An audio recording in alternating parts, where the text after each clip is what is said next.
নাড়ু? তাই হ্যাঁ গো বিক্রম কাকু, নাড়ু গো নাড়ু। তুমি তো সেদিন নাড়ু খাওনি, আজকে নাড়ু খেয়ে নাও। বুতু, ঠাম্মাকে জিজ্ঞেস করতো আমি নাড়ু পাবো কিনা। ওটা মা, বিক্রম কাকু জিজ্ঞেস করছে যে একটা নাড়ু নেবে কি নেবে না। বিক্রম কাকু একটা নাড়ু খাক। ও, তোর বিক্রম কাকু নাড়ু চাইছে? দে, একটা দিয়ে দে, বেশি দিবি না কিন্তু, একটা দিবি। চেখে দেখো মিষ্টি হয়েছে কিনা। না না না, 1 + 1 2, দুটো দি। দুটো দিবি? আচ্ছা দে। এই যে দুটো নিলাম, ঠাম্মাকে বলে দে। ওঠা মা, বিক্রম কাকু তো দুটো খেলো, কিন্তু নিচের বদ্দিদি, যে বদ্দিদির একটাও খেলো না। নিচের বদ্দিকে কটা দিয়ে আসবো? কটা দি? 5টা। কাকে দিবি? নিচের বদ্দিদি। ও, বড় দিদিকে? হ্যাঁ দিয়ে দে, দিয়ে দে কটা। রো রো, চ নিজেকে নাড়ু দিয়ে আসি। চলো। হ্যাঁ নির্ঝর, তুমি যাও তো, নিচে গিয়ে মৌলির মামনির হাতে নাড়ুগুলো দিয়ে এসো। বৌদি, আমার না পায়ে হেভি ব্যথা, আমি সিঁড়ি দিয়ে নামতে পারছি না, বিশ্বাস কর। না লাগে, তোমার পায়ে খুব ব্যথা না? লাগে। আরে তুমি কিসের ছুতোয় বারবার নিচে গিয়ে মৌলির হাতে জিনিস দিতে যাচ্ছ? আরে আমি কি জানতাম, ভূতু বললো তো। ওটা মা, বিক্রম কাকু মাম্মামের কাছে কানমুলা খাচ্ছে গো। হ্যাঁ, তুই তো আমার স্কুলে পড়ছিস আর তোর ভিতুরাম কাকু শাস্তি পাচ্ছি। ছাড়ো না, ও ঠাম্মা দেখো না বৌদি কি করছে। ভূতু শোনো, শুধু নিচে গিয়ে বদ্দিদিকে নাড়ু দিলে তো হবে না, বাড়ির সবার জন্যই নাড়ু নিয়ে যেতে হবে। আমি সব নাড়ু সাজিয়ে দিয়ে দিচ্ছি, তুমি আর কাকু গিয়ে নিচে গিয়ে নাড়ু দিয়ে এসো। হ্যাঁ কিন্তু ভূতু, একদম কিন্তু দুষ্টুমি করবে না, আর কোনো রকম কারোর উপর রাগ দেখানো আর ম্যাজিক দেখানোর কোনো দরকার নেই। মাথা ঠান্ডা রাখবে। হ্যাঁ ভূতু শোন না, নাও নির্ঝর যাও তো, গিয়ে দিয়ে এসো। কিরে, মামাম কি বললো শুনলি তো? চল এবার। চলো। শুনেছি গো, শুনেছি।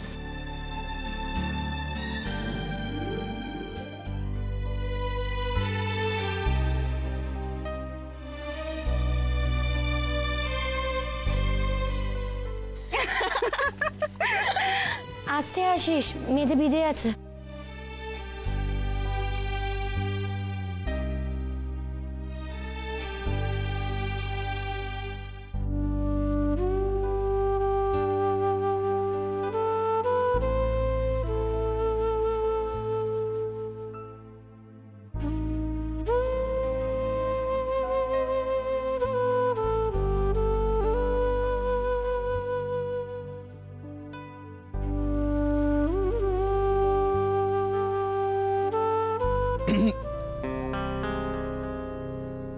শুনছেন?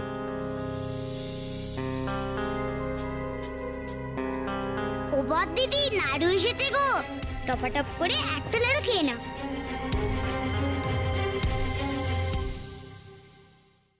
জানি না বাবা, কিচ্ছু বুঝতে পারছি না। এই বাড়িতে কিছু না কিছু একটা ঘটছেই। একবার হয়তো চোখের ভুল হতে পারে, কিন্তু বারবার না। বাবা, আমি তোমাকে বলছি, আমাদের আড়ালে কিছু একটা ঘটছে এই বাড়িতে, যেটা আমরা বুঝতে পারছি না। ও, তুই টের পেয়ে গেছিস? কি টের পাবো মামনি? আসলে তুই জানিস না, আজ সন্ধেবেলায় পাত্রপক্ষ তোকে দেখতে আসছে।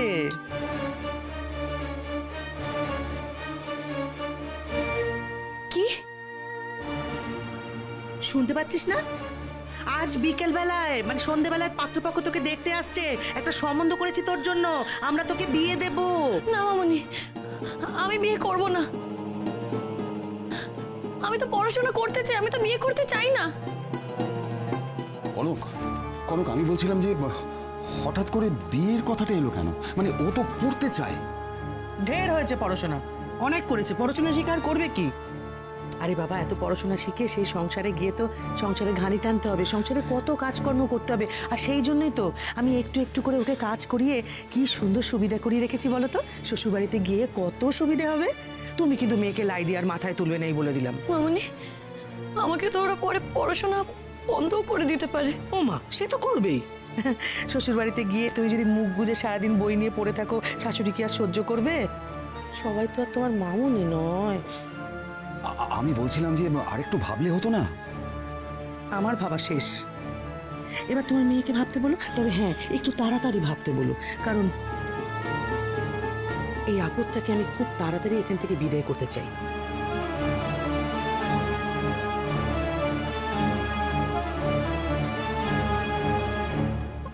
বাবা তুমি মামনিকে বোঝাও না বাবা, একবার বোঝাও মামনিকে। আমি আমি আমি কি বলবো বলতো মা?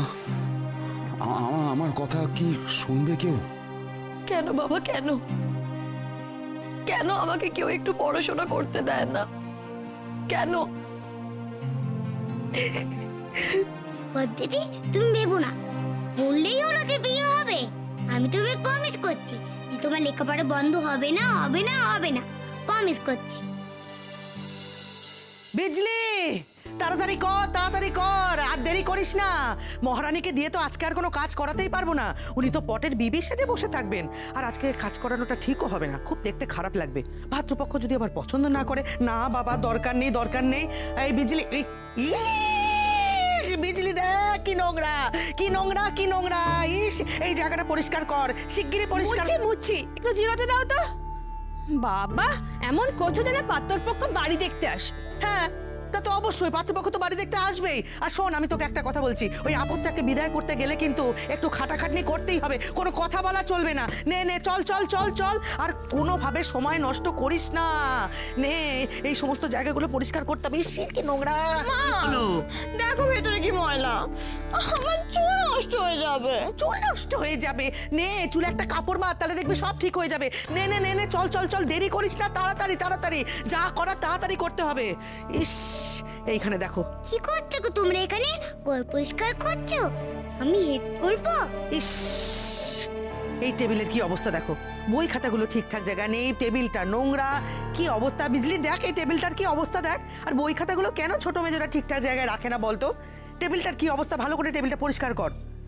ইস, আচ্ছা ছোট, তোরা বই খাতাগুলো তোরা যেখানে পড়াশোনা করে সেখানেই ঠিকঠাক জায়গায় রাখিস না কেন বল দেখি? হ্যাঁ, উষাদু দিদির বোন, তুমি তো মাঝে কি বেঁধেছো গো? আমিও বাঁধবো।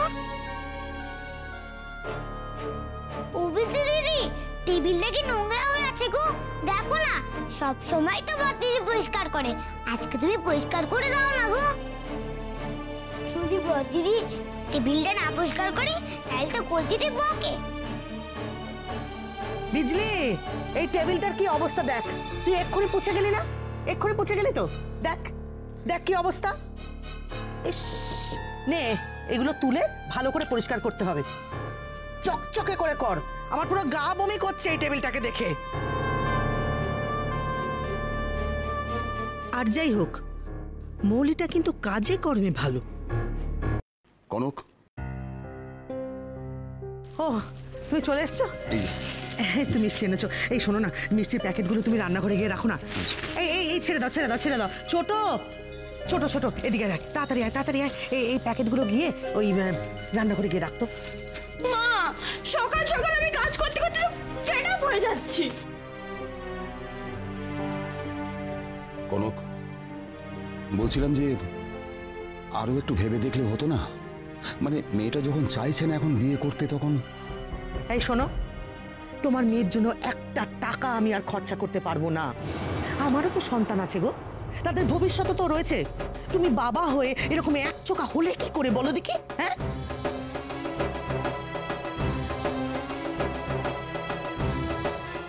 আমার নিজের মাও আমার মনের কথাটা বুঝলো না। উষাজনী দিদি, তুমি যাও তো, সকলের সামনে নিজের মনের কথাটা বুঝিয়ে বলে এসো প্লিজ। থ্যাংক ইউ গো ঠাকুর, তোমার জন্য এই আইডিয়াটা আমার মাথায় এলো। Thank you.